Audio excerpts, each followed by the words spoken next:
في يوم أحد، يوم فر من فر وقلبت الموازين، ثبتت كوكبة مع رسول الله، ثبتت امرأة يا رجال تدافع وتحارب عن رسول الله صلى الله عليه وسلم.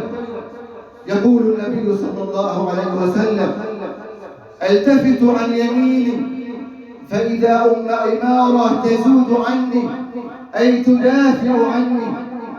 التفت عن يساري فإذا أم عمارة تزود عني.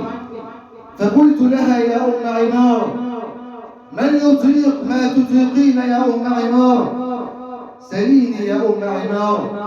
قالت: أسألك مرافقتك في الجنة يا رسول الله، أسألك مرافقتك في الجنة يا حبيب الله.